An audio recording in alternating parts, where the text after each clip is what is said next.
Hello dear students, welcome to Smart Knowledge. प्यारे बच्चों, class 7th mid term exam, subject रहेगा English. Time है 2.5 घंटे का और मैक्सिमम मार्क्स रहेंगे 60। आज इस पेपर को हम डिस्कस करने वाले हैं। इसके अलावा बाकी जो सब्जेक्ट हैं उन सभी के पेपर, जो मिड टर्म के पेपर हैं, वो आपको चैनल पर मिल जाएंगे, तो वहाँ पर विजिट कर आप कंप्लीट कर सकते हो। काफ़ी बेनिफिशियल रहेंगी ये वीडियो आपके लिए। पेपर पैटर्न पता चलेगा, इंपॉर्टेंट क्वेश्चंस कवर किए जाएंगे। तो ये जो पेपर है आपका 4 सेक्शन में डिवाइड होगा। Section A reading section 16 marks, section B writing section 12 marks, section C है grammar 14 marks and section D रहेगा लिटरेचर 18 मार्क्स। सभी क्वेश्चन कंपलसरी हैं, तो आइए करते हैं। फर्स्ट सेक्शन है रीडिंग सेक्शन, जिसमें आपको जो है यहाँ पर कोई 4 क्वेश्चन करने हैं और ये पैसेज रीड करना है केयरफुली, और जो क्वेश्चंस हैं वो आपको करने हैं। तो यहाँ से आप पैसेज रीड कर सकते हो। Patrick never did homework, too boring he said, he played hockey and basketball and Nintendo instead, his teachers told him, Patrick, do you do your homework or you won't learn a thing? And it's true, sometimes he did feel like an ignoramus, but what could he do? He hated homework. उसको homework करना अच्छा नहीं लगता था. Then one day he found his cat playing with a little doll and he grabbed away. तो इसके base पे आपको क्वेश्चन करने हैं। पैट्रिक फाउंड हिज होमवर्क, उसको अपना होमवर्क कैसा लगता था? बोरिंग लगता था। नेक्स्ट क्वेश्चन है, what did games did Patrick play, कौन से गेम खेलता था? Hockey, basketball and Nintendo. उसके बाद अब Patrick dash did his homework, Patrick never did his homework, वो अपना होमवर्क कभी नहीं करता था। फिफ्थ है, फ्रॉम द वो passage find the word which means as same as dislike, dislike का सिनोनिम क्या होगा? तो इसका सिनोनिम क्या होता है? सिनोनिम यानी जिसका मीनिंग सेम होता है। तो हेटेड यानी नफरत करना, डिसलाइक करना, अच्छा ना लगना, ये सब इसमें आ जाएंगे। क्वेश्चन नंबर 5 है, with home the cat playing, एक लिटिल डॉल जो है, अ लिटिल डॉल, उसके साथ वो खेल रही थी। तो इसमें से देखिए 5 क्वेश्चन दिए गए हैं, इसमें से कोई भी 4 आपको करने हैं और ये आपका 4 नंबर का रहेगा। यानी 4 करने हैं और 4 नंबर का आपका ये नहीं 8 नंबर का रहेगा। ठीक है, एक क्वेश्चन 2 नंबर का, यानी 8 नंबर का आपका ये पैसेज रहेगा।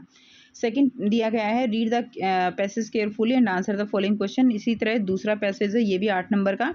The panchayat was held the same evening under an old banyan tree, Jumman stood up under and said, the voice of the panch is the voice of God. उसने क्या कहा कि जो पंचों की वॉइस है वो गॉड की वॉइस होती है। Let my aunt nominate the head panch, आओ मेरी आंटी को हम हेड पंच नॉमिनेट करने देंगे। I will abide by her decision, ठीक है, मैं उनके साथ रहूंगा। Jumman sought nominate Algu Chaudhary as head panch, और जुम्मन की आंटी ने किसको चुना? अलगू चौधरी को चुना। अब क्वेश्चन फर्स्ट है, where was panchayat held, panchayat कहाँ की गई थी? Under the banyan tree. Whom did Jumman offer to nominate the head panch, उसकी आंटी को बोला गया था हेड पंच चुनने के लिए। Jumman said the voice of the panch is the voice of God. Who was nominated as head panch, तो अलगू चौधरी को हेड पंच चुना गया था। द वर्ड अबाइड बाय का मीनिंग क्या होता है? तो ऑबे होता है। ठीक है, अबाइड बाय का मतलब क्या होता है? ऑबे करना। नेक्स्ट है सेक्शन बी राइटिंग सेक्शन है, right a paragraph on any of the following topic. तो बच्चों आपने पैराग्राफ किए होंगे। इंपॉर्टेंस ऑफ ट्रीज जो है वो बताना है, माय फेवरेट एनिमल बताना है, तो ये आपको लिखना है, तो आप इसको खुद से करेंगे। अगला है question number 4, right a story on the basis of verbal input given below. तो आपको ये कुछ हिंट दिए गए हैं जिसके बेस पे आपको ये स्टोरी जो है वो लिखनी है। 2 दिए गई हैं आपको। ये तो आपकी जो शेफर्ड बॉय है वो स्टोरी दी गई है, जो वो भेड़िया आया शेर आया वो वाली स्टोरी है। और इसमें आपको एक क्रो की और जो है हंग्री फॉक्स है उसकी ये स्टोरी दी गई है। तो एक स्टोरी में आपको यहाँ पर ये वाली स्टोरी जो है इसको मैं कंप्लीट करके दिखा रही हूँ कि किस तरह से आपको लिखनी है। तो बाकी सेकंड वन आप खुद से करेंगे। सो ये स्टोरी जो है दी गई है, ये थोड़ी सी बढ़िया आपको लग सकती है, बट ये कंप्लीट स्टोरी है, तो इसके अकॉर्डिंग आप इसको छोटी भी करके लिख सकते हो।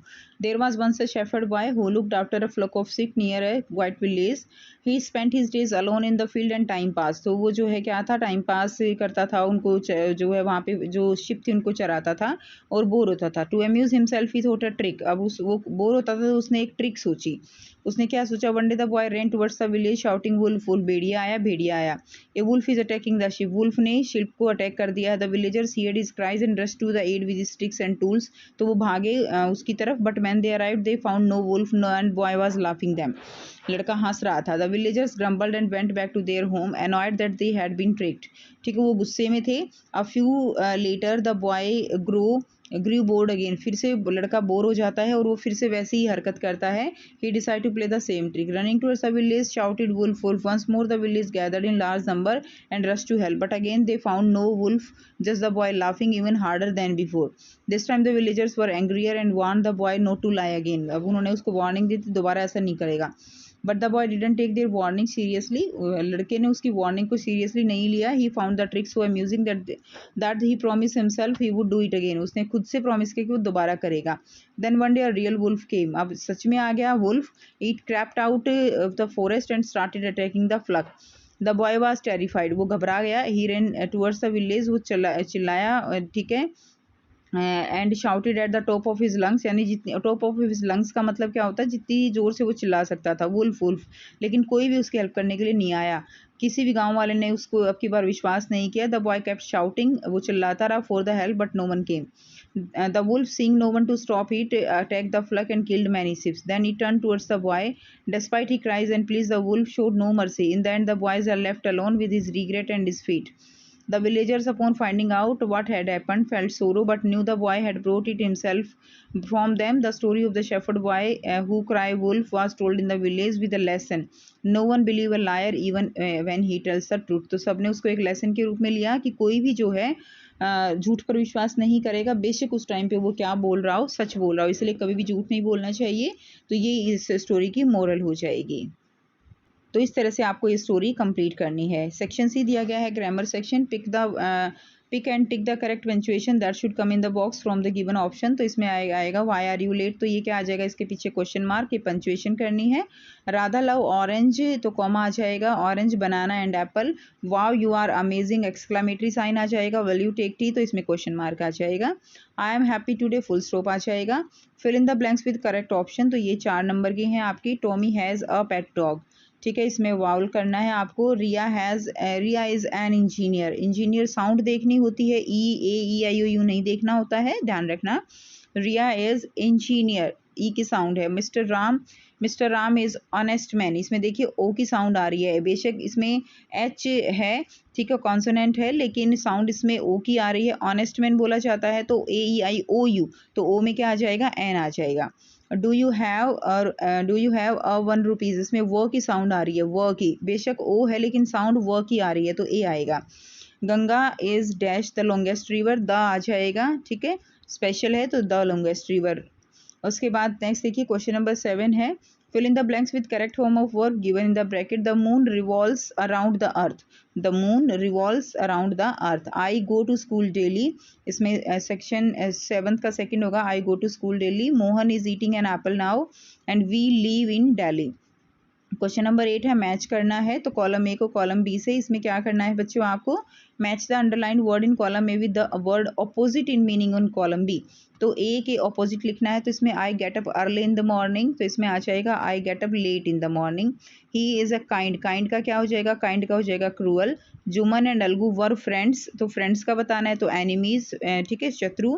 This road is very wide. Wide का मतलब चौड़ा, तो उसका ऑपोजिट हो जाएगा नैरो, तंग. उसके बाद सेक्शन डी है, लिटरेचर सेक्शन दिया गया है. इसमें आपको पैसेज को रीड करना है और आंसर करने हैं. The king turn round and saw a beard man running towards them. ठीक है, एक जो दाढ़ी वाला आदमी उसकी तरफ आ रहा था. And the hands were pressed against his stomach from which the blood was flowing. उसने ऐसे दबा रखा था पेट को जिसमें से ब्लड निकल रहा था. When he reached the king he fainted and fell to the ground. जब वो राजा के पास पहुंचा तो फेंट हो गया और जमीन पर गिर गया. Who was running towards them. तो कौन उसकी तरफ दौड़कर आ रहा था, the beard man. The blood was flowing from his stomach. What happened to the bearded man when he reached the king? He fainted and fell to the ground. Question number 10 है, read the following stanza and answer the given question. He wore a question mark for tail and an overcoat of grey. He sat up straight to eat a nut. ठीक है, 4 number इसमें आपको 2 question करने हैं. 4 number का ये है. Who is he in the above lines? तो he कौन है यहाँ पे, squirrel. He wore a question mark for tail. He sat up dash to eat nuts. He sat up straight. कैसे बैठ गई, स्ट्रेट बैठ गई नट्स खाने के लिए. क्वेश्चन नंबर 11 है, इसमें answer the following question in 30 to 40 words. तो कोई भी 4 क्वेश्चंस के आंसर आपको करने हैं बच्चे. क्वेश्चन फर्स्ट है, why was the king advise to go to the magician.